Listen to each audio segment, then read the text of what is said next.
ಆತ್ಮೀಯ H60 news ಅರ್ಥಾತ್ ಹೇ ಸೀತಾರಾಮ್ಗೆ ಸ್ವಾಗತ. ನಾನು ನಿಮ್ಮವ MI ಅಥವಾ ಮಲ್ಲಪ್ಪ ಜೋತ. ಸ್ವಲ್ಪ BJP ಬಗ್ಗೆ, ಅದರಲ್ಲೂ ಮುಖ್ಯವಾಗಿ ವಿಜೇಂದ್ರ ಅವರು ಅಧ್ಯಕ್ಷರಾಗಿ ಮುಂದುವರಿತಾರ, ಇನ್ನೂ ಮುಗಿತಾನೇ ಇಲ್ಲ. 20 ತಾರೀಕದ ಇವರು ಶಿವರಾಜ್ ಸಿಂಗ್ ಚೌಹಾಣ್ ಬರಬೇಕಾಗಿತ್ತು, ವೀಕ್ಷಣಾಧಿಕಾರಿ ಇನ್ನೂ ಬಂದಿಲ್ಲ. ಇನ್ನೂ ಲೇಟ್ ಬಾಗಿ ಬರ್ತಾರಂತ ಸುದ್ದಿ ಬರ್ತಾಯಿದೆ. ಏನಿದೆ ಅರ್ಥ? ಯಾಕಂದರೆ ದಿನಕ್ಕೆ ಒಂದು ಚಂದ ಬೇರೆ ಬೇರೆ ರೂಪ ಪಡಿತಾ ಇದೆ. ಯತ್ನಾಳರಂತೆ ಸ್ಪಷ್ಟವಾಗಿ ನಾನು ಯಾವುದೇ ಪ್ರಸಂಗದಲ್ಲೂ ವಿಜೇಂದ್ರವ್ರು ಮುಂದುವರಿದು ಸಹಿಸುವುದಿಲ್ಲ ಅನ್ನೋಂಗೆ ಮಾತಾಡ್ತಾ ಇದ್ದಾರೆ. ಅವ್ರು ಹೊರಗೆ ಹೋಗಲೇಬೇಕು, ತೆಗಿಲೇಬೇಕು ಅಂತೇಳಿ. ಇನ್ನೊಂದು ಕಡೆ ವಿಜೇಂದ್ರವರು ಅದೇ ಪಟ್ಟು ಹಿಡಿತಾ ಇದ್ದಾರೆ, ಯತ್ನಾಳನ್ನು ಕಿತ್ತು ಹಾಕಲೇಬೇಕು, ತೆಗಿಲೇಬೇಕು ಅಂತ. ಆ ಹಂತಕ್ಕೆ ಬಂದಿರ್ತದೆ. ಯಾರು ಉಳಿಬೋದು, ಯಾರು ಹೋಗ್ಬೋದು. ಆದರೆ ದಿನದಿಂದ ದಿನಕ್ಕೆ ಮಾತ್ರ ಯತ್ನಾಳರ ಒಂದು ಸಂಘ ಗಟ್ಟಿಗೊಳ್ತಾ ಇದೆ ಅಂತ ಅನಿಸ್ತದೆ. ಯಾಕಂದ್ರೆ ನಿಧಾನಕ್ಕೆ ಆರ್ ಅಶೋಕ್ ಅವರಾದರೂ ಸಹಿತ ಯತ್ನಾಳರ ಕಡೆಗೆ ಹೊರಡ್ತಾ ಇದ್ದಾರಂತೆ ಸುದ್ದಿ ಬರ್ತಾ ಇದ್ದಾವೆ. ಹೀಗಾಗಿ ಇದರಿಂದ ವಿಜೇಂದ್ರ ಅವ್ರಿಗೆ ಪೆಟ್ಟು ಬೀಳ್ಬೋದಾ, ಪೆಟ್ಟು ಆಗ್ಬೋದಾ ಅಂತ. ಯಾಕಂದರೆ ಈಗಾಗಲೇ ಯತ್ನಾಳರ ಗುಂಪಿನಲ್ಲಿದ್ದಂಥವರೆಲ್ಲ ಘಟಾನುಘಟಿಗಳಿದ್ದಾರೆ ಅವ್ರವ್ರ ಕ್ಷೇತ್ರದಲ್ಲೇ. ಹೀಗಾಗಿ ಅವರ ಎಲ್ಲರೂ ಒಂದಾದರೆ ಒಂದಿಷ್ಟೇನೋ ಬದಲಾವಣೆ ಆಗ್ಬೋದಪ್ಪ ರಾಜ್ಯದಲ್ಲೇ, ಒಂದಿಷ್ಟು ಸೀಟ್ಗಳನ್ನ ಕೀಪ್ ಅನ್ನುವಂಥ ಮಾತುಗಳು ಗ್ಯಾರಂಟಿ ಅದ. ಅದೇ ಕಾಲಕ್ಕೆ ವಿಜೇಂದ್ರ ಅವರು ಹಿಂದಿರುವಂಥದ್ದು ಏನಪ್ಪ ಅಂತಂದ್ರೆ ಒಂದು ಲಿಂಗಾಯತ್ ಲಾಬಿ ಜೊತೆಗೆ ಅಪ್ಪ ಅನ್ನುವಂಥ ಆಸ್ತಿ, ಯಡಿಯೂರಪ್ಪ ಅನ್ನುವಂಥ ಆಸ್ತಿ ದೊಡ್ಡದು ಅವ್ರ ಹಿಂದೆ. ಹೀಗಾಗಿ ಈ ಒಂದು ನಮ್ಮ ಹೈಕಮಾಂಡ್ಗೆ ದೊಡ್ಡ ತೆಲ್ಲು ಆಗಿಬಿಟ್ಟದೆ. ಯಾರನ್ನು ತೆಗೆದು ಯಾರನ್ನು ಬಿಡೋದು ಎಲ್ಲ ಕಡೆ ಪ್ರಯತ್ನ ಮಾಡ್ತಾನೆ ಇದ್ದಾರೆ. ಏನೋ ಸುದ್ದಿಗಳು ಬಂದು ಇಷ್ಟರೊಳಗೆ ಎತ್ತಾಳು ಕಿತ್ತಾಗಿತ್ತು ಒಂದು ಕಡೆ ಬಂತು. ಅದಕ್ಕೆ ನಕ್ಕೋದು ನಮ್ಮ ಎತ್ತಾಳು ಉತ್ತರ ಕೊಟ್ಟರು. ಹಂಗೆ ನೋಟಿಸ್ ಬರ್ತಾವ್ರಿ, ಹೋಗ್ತಾವ್ರಿ, 72 ತಾಸಲ್ಲಿ ಇನ್ನೂ ಇಟ್ಕೊಟ್ನ ಅವಕ್ಕೆ ಉತ್ತರ ಕೊಡೋ ಅವಶ್ಯಕತೆ ನನಗೇನಿಲ್ಲ ಅಂತ ಹೇಳಿದರು. ಎಲ್ಲಿವರೆಗೆ ವಿಜೇಂದ್ರ ಅವ್ರನ್ನ ತೆಗೆದಿದ್ರು ಅಲ್ಲಿವರೆಗೆ ನಾವು ಇದರಿ ಅಂತಂದರು. ಅಂದರೆ ಒಟ್ಟಾರೆಯಾಗಿ ಈ ಎಲ್ಲ ಘಟನೆಗಳನ್ನು ಡೆವಲಪ್ಮೆಂಟ್ಗಳನ್ನು ನೋಡಿದಾಗ ಹೈಕಮಾಂಡ್ ಇಲ್ಲಿ ಗೊಂದಲಕ್ಕೆ ಬಿದ್ದಂಗೆ ಆಗಿಬಿಟ್ಟದ. ಯಾರನ್ನ ಇಳಿಸೋದು, ಯಾರನ್ನ ಬಿಡೋದು, ಯಾರನ್ನ ಹಿಡಿದು ಅಂತೇಳಿ. ಯಾಕಂದರೆ ಮೊದಲ ರಾಜ್ಯದಲ್ಲೇ ಅಧಿಕಾರ ಕಳ್ಕೊಂಡದ. ವಿರೋಧ ಪಕ್ಷ ಕೆಲಸ ಮಾಡಬೇಕಾಗಿತ್ತು, ಮಾಡ್ತಾ ಇಲ್ಲ. ಹೀಗಾಗಿ ಭಾಳಷ್ಟು ಅನುಕೂಲಗಳು ಕಾಂಗ್ರೆಸ್ ಆಗಿಬಿಟ್ಟಿದ್ದಾವ. ಇಂಥ ಸಂದರ್ಭದಲ್ಲಿ ಕಾಂಗ್ರೆಸ್ ಒಂದಿಷ್ಟು ತಮ್ಮಗಳು ತಿಕ್ಕಾಡ್ತಾ ಇದ್ದಾರೆ. DK ಮತ್ತು ಸಿದ್ದರಾಮಯ್ಯ ಮತ್ತು ಇನ್ನೊಂದು ಕಡೆ ಸತೀಶ್ ಅವರು, ಮತ್ತೊಂದು ಕಡೆ ಪರಮೇಶ್ವರಪ್ಪನವರು. ಆದರೂ ಅವ್ರ ಜಗಳ ಇವರಷ್ಟು ಮಟ್ಟಿಗೆ ತೀವ್ರತೆಗೆ ಬಂದು ನಿಂತಿಲ್ಲ. DK ಇರಬೇಕು, ಸಿದ್ದರಾಮಯ್ಯ ಇರಬೇಕು, ಸತೀಶಲ್ಲಿ ಇರಬೇಕು, ಪರಮೇಶ್ವರಪ್ಪನವ್ರು ಇರಬೇಕು. ಹಿಂಗಿಲ್ಲಲ್ಲ, ಅಲ್ಲೆಲ್ಲ ಜಾಣ್ಮೆ ಅದ, ಮತ್ತು ಅದ್ರ ಜೊತೆಗೆ ಅಲ್ಲೇ ನಾಜೂಕತೆ ಅದ, ಜೊತೆಗೆ ನಮ್ಮ ಹಠನೂ ಅದ. ಇದು ಭಾಳ ಮಹತ್ವದ. ಯಾಕೆ ಒಂದು ಪಾರ್ಟಿಯಲ್ಲಿ ರಾಜಕೀಯ ಪಕ್ಷದಲ್ಲಿ ಮುಖ್ಯವಾಗಿ ಬೇಕಾಗಿದ್ದು ಎಷ್ಟೋ ಒಳಗಡೆ ಅಂತರ್ವಿರೋಧಿದ್ದರೂ ಸಹ ಅದನ್ನು ಹೊರಗೆ ತೋರಿಸಲಾರದ ಅದಷ್ಟು ನಾವೆಲ್ಲ ಕೂಡಿದ್ದೀವಿ ಅನ್ನುವಂಥ. ನೋಡಿ DK ಶಿವಕುಮಾರ್ ಇವತ್ತೊಂದು ಸ್ಟೇಟ್ಮೆಂಟ್ ಕೊಟ್ಟಿದ್ದಾರೆ. ನಮ್ಮ ಪಕ್ಷದ ನಾಯಕರು ಸಿದ್ದರಾಮಯ್ಯನವರು ಅಂತ ಹೇಳ್ತಾ, ಪಕ್ಷದ ನಾಯಕರು ಅಂತ ಹೇಳಿದ್ರೆ ನಮ್ಮ ನಾಯಕರಲ್ಲೋ ಅಂತ ವ್ಯಂಗ್ಯವಾಗಿ ಹೇಳಿದಾರೋ ಏನೋ ಗೊತ್ತಿಲ್ಲ, ಬಟ್ ಅದು ಚಂದ ಹೇಳಿದ್ದಾರೆ.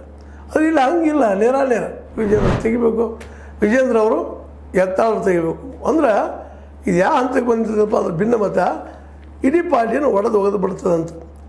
ಅಧಿಕಾರದಲ್ಲಿದ್ದರೆ ಇಷ್ಟರೊಳಗೆ ಅವರೆಲ್ಲ ಒಬ್ಬರು ಮತ್ತೊಬ್ಬರು ಕೇಳ್ತಿದ್ರು ಏನೋ. ಕರ್ನಾಟಕದಲ್ಲಿ ಅಧಿಕಾರದಲ್ಲಿ ಇಲ್ಲ.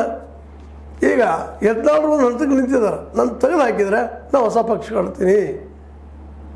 ಅದೇ ಕಾಲಕ್ಕೆ ನಮ್ಮ ಯಡಿಯೂರಪ್ಪನವ್ರ ಮಗ ಅಥವಾ ಯಡಿಯೂರಪ್ಪನವರು ನಾನು ತೆಗೆದು ಹಾಕಿದರೆ ನಾನು ಇನ್ನೊಂದು ಪಕ್ಷ ಕಾಡ್ತೀನಿ. ಯಾರನ್ನ ಇಟ್ಕೊಳ್ಳೋದು, ಯಾರನ್ನ ಕಳಿಸೋದು? ಈಗಾಗಲೇ ಯತ್ನಾಳರಿಂದಂತೆ ಒಂದಿಷ್ಟು ಮಂದಿ ಗಟ್ಟಿ ನಿಂತುಬಿಟ್ಟಿದ್ದಾರೆ. ಅವರೆಲ್ಲ ಪಾರ್ಟಿ ಬಿಟ್ಟರೆ, ಪಕ್ಷ ಬಿಟ್ಟರೆ ಆ ಕ್ಷೇತ್ರದಲ್ಲಿ ವೀಕ್ ಆಗ್ತದೆ ಅನ್ನೋ ಅಂಜಿಕೆ ಹೈಕಮಾಂಡ್ಗೆ. ಅದೇ ಕಾಲಕ್ಕೆ ಯಡಿಯೂರಪ್ಪನವ್ರನ್ನ ಬಿಟ್ಟರೆ ರಾಜ್ಯದಲ್ಲೇ ಲಿಂಗಾಯತ್ ಲಾಬಿ ನಮಗೆ ನಿಲ್ಲುವುದಿಲ್ಲ ಅನ್ನೋ ಭಯ. ಹೀಗಾಗಿ ಅವ್ರಿಗೇನಾಗಿದೆ ಅಂದರೆ ಒಂದು ಕಡೆ ದರಿ, ಇನ್ನೊಂದು ಕಡೆ ಹುಲಿ ಐತಿ, ಇನ್ನೊಂದು ಕಡೆ ಕೇರಿ ಐತಿ. ಯಾವ್ದು ರಾಜ್ಯಗಿದು ಅನ್ನುವಂಥ ಒಂದು ಆತಂಕ ಅವ್ರದ್ದಾಗಿದೆ BJPಗರು. ಹೀಗಾಗಿ ಈ ಒಂದು ಶಿವರಾಜ್ ಸಿಂಗ್ ಚೌಹಾಣ್ ಅವ್ರಿಗೆ ಇಲ್ಲೇ ಏನಪ್ಪ ಯಾವ ರೀತಿ ಬಗೆಹರಿಸ್ಬೇಕು ಅನ್ನೋ ಪ್ರಾಬ್ಲಮ್ ಸ್ಟಾರ್ಟ್ ಆದಂಗೆ ಕಾಣ್ತದೆ. ನೋಡೋಣ, 20 ತಾರೀಕಿಗೇನೋ ಬರ್ತಾರೆ, ಚುನಾವಣೆ ಮಾಡ್ತಾರೆ, ಇನ್ನೇನು ಹೇಳ್ತಾ ಇದ್ದಾರೆ. ಆದರೂ ಅದು ಎಲ್ಲಿವರೆಗೆ ಎಷ್ಟು ಮಟ್ಟಿಗೆ ಸಾಧ್ಯ ಅನ್ನೋದು ಇನ್ನೂ ಖಚಿತ ಆಗ್ತಾ ಇಲ್ಲ. ಏನೋ ಆಗಲಿ BJP ಮಾತ್ರ ಇವತ್ತು ಏನಾಗಿದೆಪ್ಪ ಅಂದ್ರೆ ಕುದಿಯುವ ಎಣ್ಣೆ ಮೇಲೆ ಕುಳ್ದಂಗೆ ಆಗಿಬಿಟ್ಟದ. ಏನು ಮಾಡಬೇಕಪ್ಪ ಇದನ್ನು ಅಂತೇಳಿ.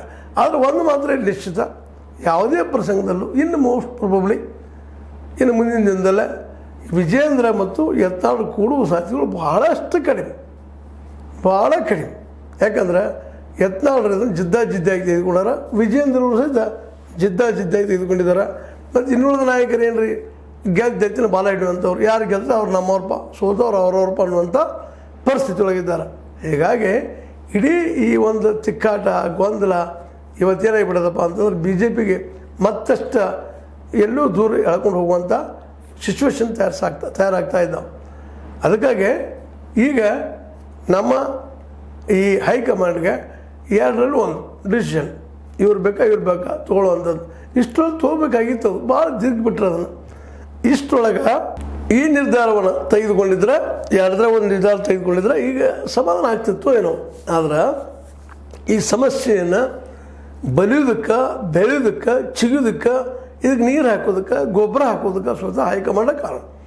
ಯಾಕಂದರೆ ಒಂದು ಕಡೆ BL ಸಂತೋಷ್ ಅವರಿಗೆ ಯಡಿಯೂರಪ್ಪನವ್ರು ಸಿಟ್ಟ, ಹೀಗಾಗಿ ಅಲ್ಲಿ ಹೈಕಮಾಂಡದಲ್ಲಿದ್ದಂಥವ್ರು ಸ್ವಲ್ಪ ತಲೆ ಹಿಡ್ಕೊಂಡು ಬಂದರು. ಇನ್ನೊಂದು ಕಡೆಗೆ ಯಡಿಯೂರಪ್ಪನ ಕಿತ್ತಾಕೋ ಶಕ್ತಿ ಇವತ್ತು ರಾಷ್ಟ್ರ ಮಟ್ಟದಲ್ಲೂ ಯಾವುದಿಲ್ಲ. ಮೋದಿ ಮತ್ತು ಶಾ ಅವ್ರ ವಿಷಯದ ಭಯ ಆದ ಒಳಗಿಂದೊಳಗೆ.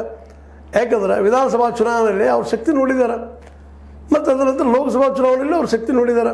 ಹೀಗಾಗಿ ಇವತ್ತಿನ ಈ BJPಯ ಒಳ ತಿಕ್ಕಾಟ, ಒಳ ಏರಾಟ ಇವುಗಳೆಲ್ಲನೂ ಗಮನಿಸಿದಾಗ ಸಹಜವಾಗಿ ಈ ಮುಂದೇನು ಆಗ್ಬೋದಪ್ಪ, ಇದು ಎಲ್ಲಿ ಬಂದು ಹತ್ತಬಹುದಪ್ಪ ಇದು ಅನ್ನುವಂಥ ಆತಂಕ ಮಾತ್ರ ಎಲ್ಲರಿಗೂ ಕಾಡುವಂಥದ್ದಾಗ್ಯದ.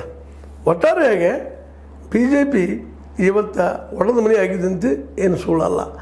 ಇನ್ನು ಇದನ್ನು ಶಿವರಾಜ್ ಸಿಂಗ್ ಚೌಹಾಣ್ರು ಯಾವ ರೀತಿ ಬಗೆಹರಿಸ್ತಾರೆ, ಯಾಕಂದರೆ ಅವರು ಅನುಭವ ಇದ್ದಾರೆ, BJPಯಲ್ಲೇ ಸೀನಿಯರ್ ಮೋಸ್ಟ್ ಲೀಡರ್ ಇದ್ದಾರೆ, ಜೊತೆಗೆ ಒಂದು ರೀತಿಯಿಂದ ಮೋದಿಯವ್ರಿಗಿಂತಲೂ ಶಾರ್ಪ್ ಇದ್ದಾರೆ, ಮತ್ತು BJPಯಲ್ಲೇ ಅದರಲ್ಲೂ ಮಧ್ಯಪ್ರದೇಶದಲ್ಲೇ ಜನನಾಯಕರಿದ್ದಾರೆ.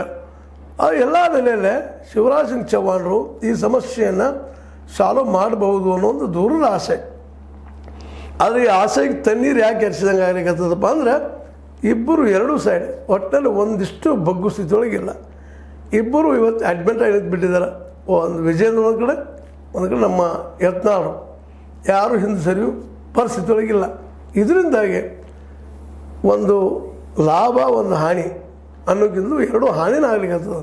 ಯಾಕಂದ್ರೆ ಲಾಭ ಇಲ್ಲಿ ಆಗುವಂಥದ್ದು ಇನ್ನೂ ಇಲ್ಲ. ಒಂದು ವೇಳೆ ಯಡಿಯೂರಪ್ಪನವ್ರನ್ನ ಪ್ಲೀಸ್ ಮಾಡೋದು ಹೋದ್ರೆ, ಅವ್ರ ಮಗನ ಹಿಡಿದು ಹೋದ್ರೆ ಅವ್ರು ಹೋಗೋರು ಅಥವಾ ಮತ್ತೆ ಹೋಗೋದು. ಇನ್ನೊಂದು ಕಡೆ ಯತ್ನಾಳರನ್ನ ಪ್ಲೀಸ್ ಮಾಡೋದು ಹೋದ್ರೆ ಅವ್ರ ಜೊತೆಗಾರ ಸಹಿತ ಹಿಂದಿರೋ ಸಾಧ್ಯತೆಗಳಿದ್ದಾವೆ.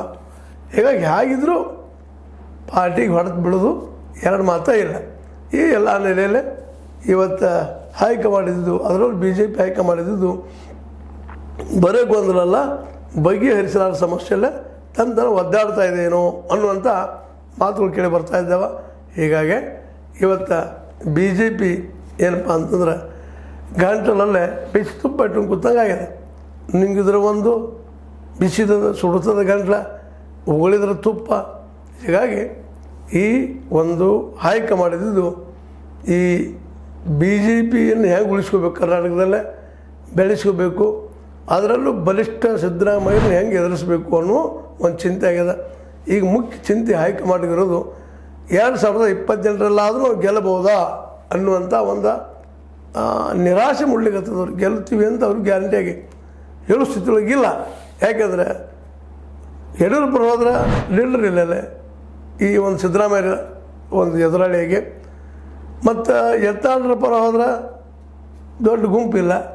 ಹೀಗಾಗಿ ಇವತ್ತು ಮತ್ತೆ 2028ರಾಗೂ ಸಹಿತ ಕಾಂಗ್ರೆಸ್ಸೇ ಬರ್ತದೇನೋ. ಇನ್ನೇನು ಕಾಂಗ್ರೆಸ್ ತಾನು ಜಗಳಾಡಿ ಸಿದ್ದರಾಮಯ್ಯ ಒಂದು ಕಡೆ DKC, ಇನ್ನೊಂದು ಕಡೆ ಸತೀಶ್ ಅವರು, ಇನ್ನೊಂದು ಕಡೆ ಪರಮೇಶ್ವರಪ್ಪನವರು ಎಲ್ಲ ಕುಡ್ಕೊಂಡು ಜಗಳಾಡಿ ಕುಳಿತರೆ ಮಾತ್ರ BJPಗೆ ಅವಕಾಶ ಅದಾವೆ.